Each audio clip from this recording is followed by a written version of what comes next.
المجاہدین نفر اللہ مرتدو کے اس مبارک اس عظیم شان نشست میں حاضری کی سعادت بخشی برادران مکرم، آج کا یہ عظیم شان محفل اور ہمارے قائدین جہاں تشریف فرما ہے، میں ان کو سلام عقیدت پیش کرتا ہوں اپنے قائد ملت اسلامیہ علامہ حافظ سعد حسین رضوی دعوت برکات العالیہ، چاہے ہمارے شورا کے جتنے بھی قائدین ہو اور ہمارے شورا کے جتنے بھی ذمہ داران ہو، یہ سب داد کے مستحق ہے کہ الحمدللہ جس طرح کہ آپ نے سنا حدیث شریف حضرت قبلہ اللہ مفتی حسن صاحب سنایا کہ حضرت سعد بن ربیع نے جب کہ احد کے موقع پر آخری سانس چل رہی تھی، نبی اکرم صلی اللہ علیہ وسلم نے فرمایا کہ حضرت سعد بن ربیع کے حوالے مجھے سناؤ، تو حضرت سعد کے بعد جب صحابہ رسول گئے تو اس کی آخری سانس چل رہے تھے، فرما رہے تھے کہ خبردار حضور اکرم نور مجسم صلی اللہ علیہ وسلم کے آپ لوگوں کے ہوتے ہوئے حضور کی عزت میں کوئی آنچ نہیں چاہیے، ورنہ کل قیامت کے دن رب کریم کے بارگاہ میں آنکھیں نہیں اٹھا سکو گے۔ لیکن میں اور آپ کے قائد نے سعد بن خاتم نے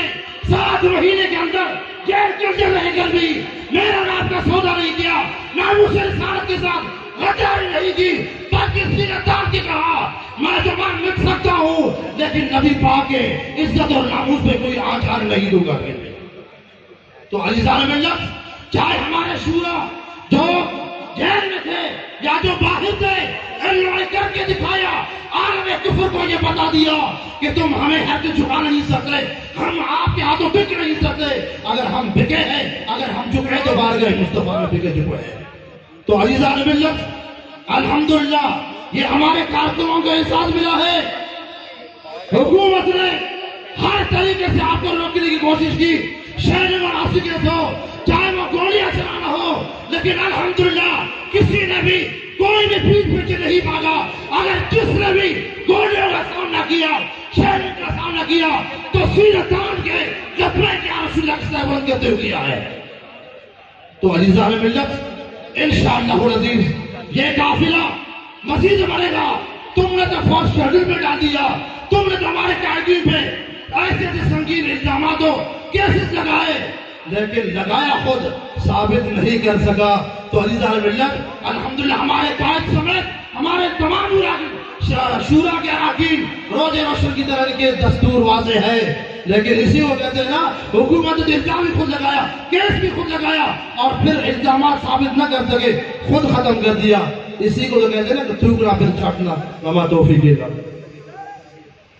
اب مولانا میر حسن ناظم اعلیٰ سندھ اپنے مہمان خطیب کا نعروں کی گود میں استقبال کیجیے۔ عظیم بھی ہے، تہذیب بھی ہے، تعلیم بھی ہے، قرآن میں لکھا سب کچھ ہے، قرآن سے باہر کچھ بھی نہیں۔ اسلام اگر منظور نہیں، قرآن اگر دستور نہیں، پھر افسوس ہے اس آزادی پر۔ یہ ملک و ملت کچھ بھی نہیں، یہ ملک و ملت کچھ بھی نہیں۔ عزیزان گرامی، آج کا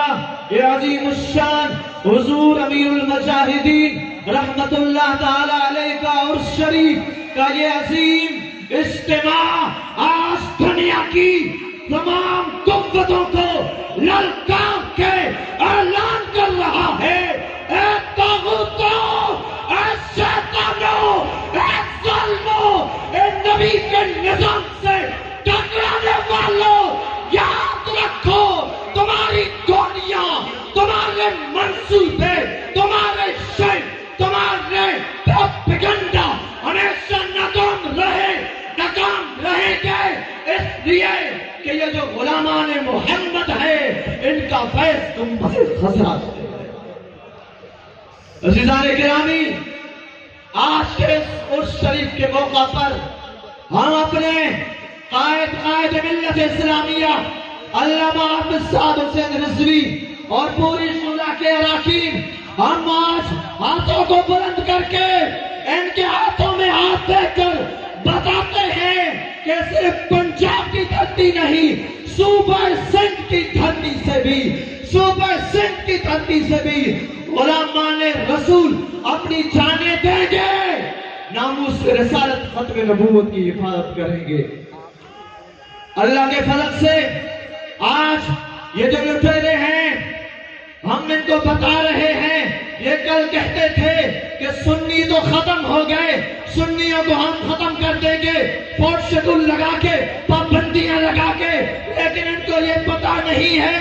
امیر المجاہدین نے فیض آباد کی دھرتی پر بیٹھ کے اور جامع رحمت العالمین مسجد میں بیٹھ کے جو پیغام دیا، خدا کی قسم ہے وہ صرف لاہور والوں کے لیے نہیں ہے، پوری امت مسلمہ کا پیغام ہے۔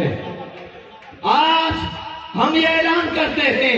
اپنے ہاتھوں کو بلند کر کے، ہمارا پورا وجود، ہمارے بچے، ہماری عزتیں سب نبی کے نظام کے لیے، ہم محنت کریں گے اور اپنے قائد کے ایک اشارے پر جان حاضر کریں گے۔ آخر دعوانا اب دہرانے کے لیے میں دعوت دے رہا ہوں خطیب الاسلام